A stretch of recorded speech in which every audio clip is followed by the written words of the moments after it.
Welcome to the Real Investing Show with Tim Herriage. Each day, we'll provide real investing for everyday investors. Tim is a nationally recognized real estate investing expert, podcast host, and public speaker.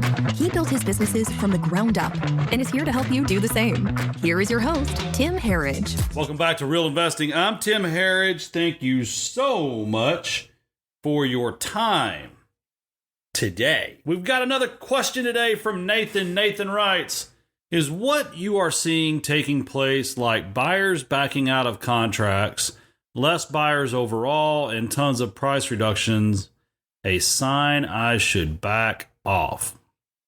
Well, Nathan, the answer to that is no. It is not a sign you should back off as long as you understand the risk and as long as you understand the math. Ultimately, what I'm seeing nationwide and in my market and every market I've looked at is, as of this month, houses are selling for more than they did in August of last year.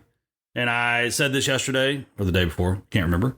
And I'll say it again, and I'll say it till I'm blue in the face. Real estate is seasonal, right? Many times the highest sales of the year are in the spring and early summer. When you add in interest rate hikes and compressed demand, so what we saw kind of like in February, March, April was everyone finally was afraid of interest rates going up, so they rushed to get their low interest loans. They did it at RCN Capital on the refinance side for investment properties.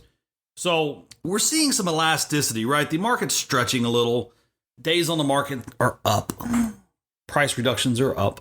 Inventory is up, but it's not above normal. It's actually still way below normal. So what I'm seeing is people are backing out of contracts on houses they way overpaid for on today's math. And today's math is what we call skill and discipline. Today's math is based off of the averages of the sold listings versus the one high comp in the neighborhood. We have been living in crazy town for the last couple years. We have been living in no houses for sale, way too many buyers, almost free money. I've said it from the stage a couple times in the last couple weeks. It was like there was free crack out there, and now people have to pay for their cocaine.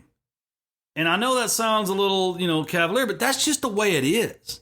I mean, really and truly, as I record this today, the 30-year purchase interest rate is 4.9%.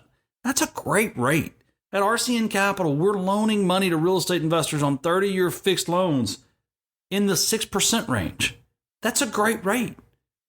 So I'm assuming you're in investing. That's why you're asking me if you should back off. Absolutely not. I think it's a great time to flip the right house. I recommend you stay at or below the median home price. I recommend you use the average of the last 3 sold comps, not the 3 highest you could find to make the deal work. I think we all have to go back from crazy town and just get into realistic, disciplined real estate investing. So when you're valuing a house, you look at the last 3 comps and you use the average, and that's the value of the home, period. You don't justify it and say, maybe I could, do this or that. Like it's going to come down to discipline. It's going to come down to skill. It's going to come down to focusing on core principles and being consistent. That's what it is. That's all we got to do here. So buyers are backing out because they rush to overpay. There's not less buyers overall. There's just not. And tons of price reductions. Those price reductions are the most misleading thing. And I just recommend you stop looking at percentages or the media in general, because those price reductions have nothing to do with anything other than people are overpricing their house and having to lower it. And what you've seen in the last, I'd say 60 to 90 days is a lot of people have put their homes up for sale because they're afraid they missed the boom. And so they're sticking them out at stupid numbers, then they're reducing them. But ultimately, price reductions are only 6% of listings, as of my research yesterday, have price reductions. That's nothing. What you're seeing, though, is the number of reductions is going, quote unquote, way up, because it's going from 2 to 10, or, not 2 to 10. Actually, that would be bad math. It's going from 2 to 4, right? It's doubled. It went from 3% of listings to 6% of listings. That sounds like a lot, but it's not, because before we were in crazy town. So, no, I don't think you should back off. I just think you should be smart. I think you should focus on properties at or below the median home price in your subject market.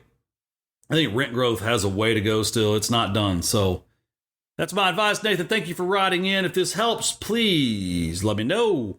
If you have questions out there, hop over to ihavelunchmoney.com. I'll see you tomorrow.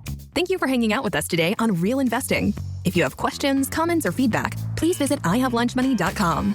Tim can't wait to hear from you. We're always grateful for your reviews. And if you enjoyed this episode, please subscribe and share it with your friends.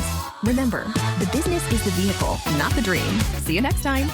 The preceding program is provided for general education purposes only and does not constitute legal, tax, financial, investment, or other professional advice. No information contained in this program should be construed as financial, investment, or legal advice from any individual, author, host, or guest. You should always consult a financial advisor before investing.